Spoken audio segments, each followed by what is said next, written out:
when the court did a search for Michael Padden to get additional contact information to call Mr. Padden to notify him of his tardiness for today's hearing. Big headline from January 4th. Why did the judge just Google a missing attorney mid-hearing? Oh, this is about to go off the rails. Stick around because this courtroom is turning into an episode of Where in the World is My Lawyer? Came up saying prominent Twin Cities attorney Michael Padden. Okay. Don't need to go there. Go here.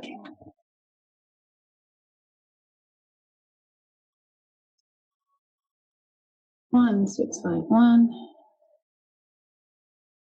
9.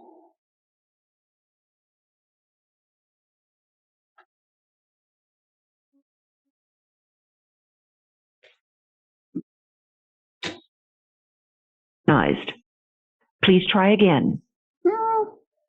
The number you have entered has not been recognized. Oh, I am not.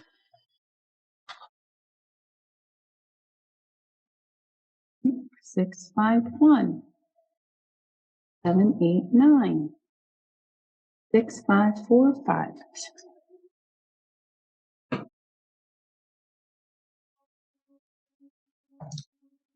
Please try again. You try it without the 1. Try it without the 1.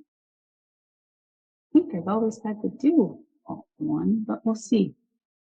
Not maybe it's a 612 number. You have entered has not been recognized. I'm gonna try looking him up. That's what I'm gonna try to do.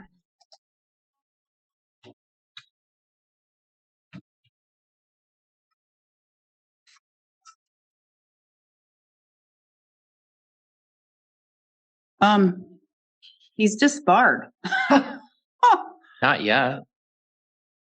Well. Not in Wisconsin. There's a pending case. Oh, well. He's only disbarred in Minnesota. Just in Minnesota. Just in Minnesota. Just in Minnesota. Disbarred in Minnesota and maybe Wisconsin. That's not just a suspension. That's career over. So why was he still representing clients? The legal system expects attorneys to notify the courts. Clearly, someone missed that memo. Alrighty then. Prominent Twin Cities Michael Padden disbarred. Prominent Twin Cities attorney Michael Padden disbarred. Well, his number is not recognized, so. Maybe he thinks he's disbarred in Wisconsin, because I know that Minnesota filed a complaint against him in Wisconsin on October 17th. Probably say you need a new attorney. Probably what I'm going to say. Probably. Do you pay him? I'd probably get your money back. Probably do that. Or ask for it, but sorry. Yeah, because that's the new news is prominent Twin Cities attorney Michael Padden disbarred. Not just suspended, disbarred. Cut, throw, gone. Okay. So I'm going to give you some time to find somebody else. All right. For what it's worth, he never filed a discovery demand and we haven't provided any. I don't know how much you've paid him. You don't have to tell me, but I would try and get that back. This is where you feel for the defendant. Not only was her attorney ghosting the court, but he never even filed a discovery demand. That's like entering a boxing match without gloves or a game plan. Just friendly advice. All right, so. Did it take you a lot of time to save what you needed to get to him?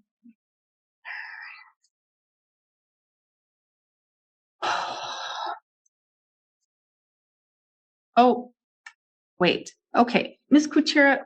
I'm going to get it, I promise. Miss Kuchera, why don't you come have a seat up here? Because I'm going to guess you don't want him anymore and he can't even probably practice anymore. So can we just remove him? Yes. And then we can just talk? Yeah. All right. We will go on the record. Judge is doing damage control here, trying to untangle a legal mess left behind by a lawyer who's vanished like a bad magician. And now it's up to the defendant to rebuild mid-case V5.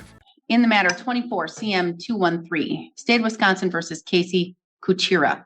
The state appears through District Attorney Kevin Schmidt in person. Ms. Kuchera appears in person without counsel Michael Padden.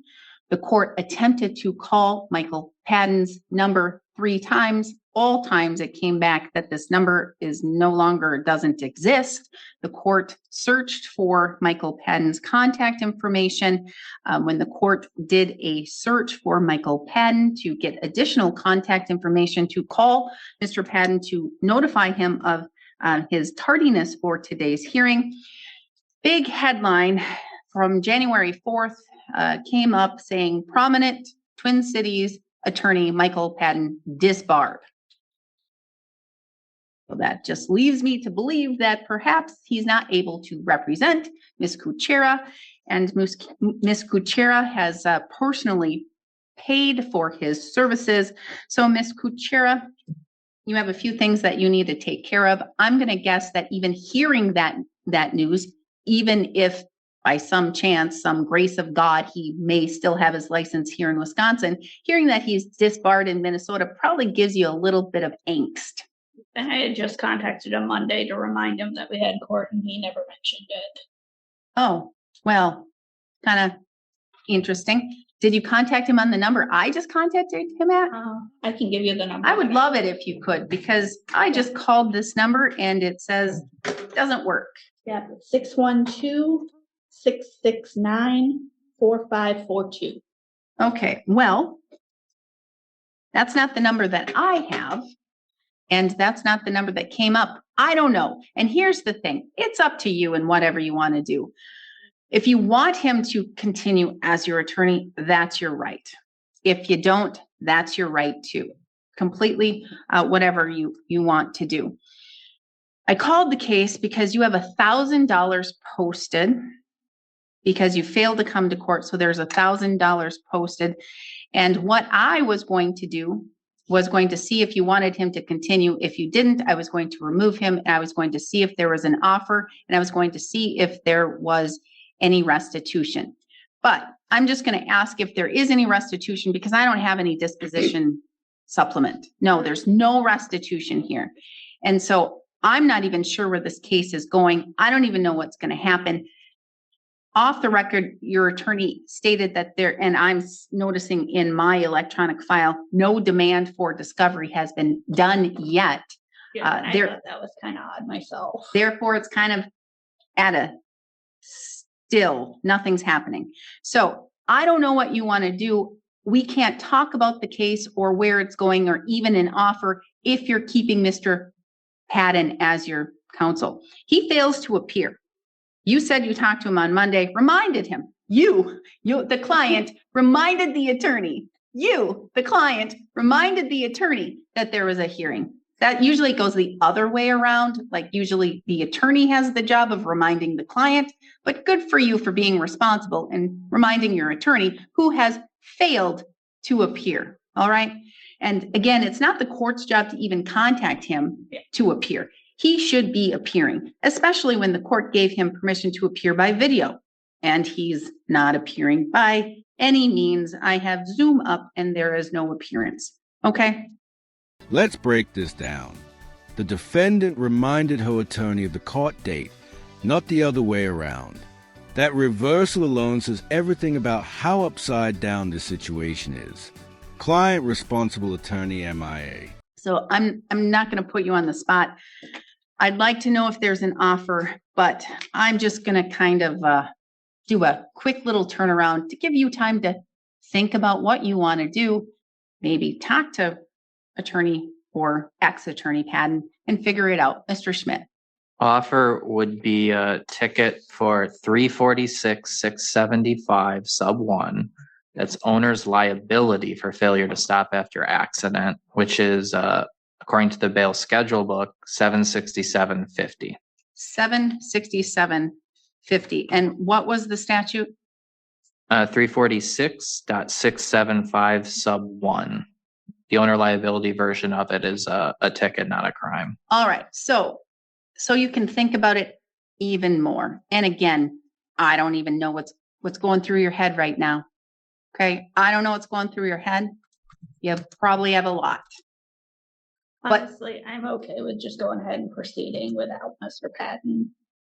And you want to make the intelligent, knowing, and voluntary choice to remove him as your attorney right now.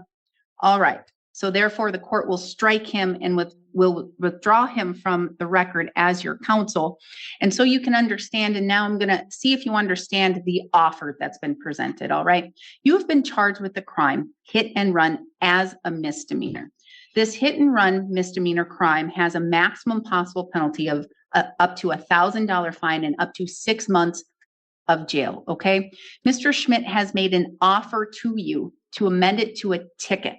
All right. To a ticket for $767.50 under owner's liability for failure to notify of an accident. Okay.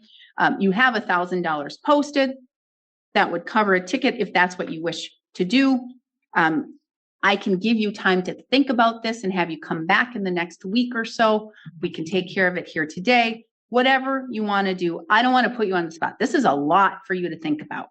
I'm okay with just taking the ticket and just going ahead and getting this over with. You want to accept the responsibility, be accountable for your actions, and Taken, there it is. From facing a hit-and-run misdemeanor with potential jail time to just paying a $767 ticket, she stayed calm, navigated chaos, and walked out with accountability, not a conviction. Total pivot.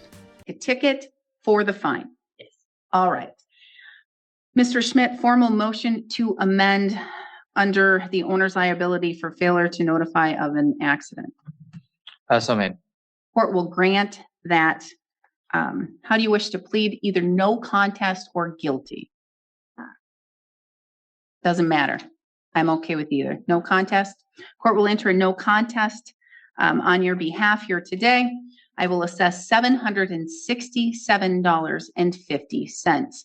You have $1,000 cash bond posted. That will go towards this ticket. The remaining will be sent to the person, the individual who posted it, to the address that they provided. Okay? Yep. All right. Do you have any questions? Okay. Good luck. I'm sorry. Good luck. Thank you. All right. Thank you. We are adjourned.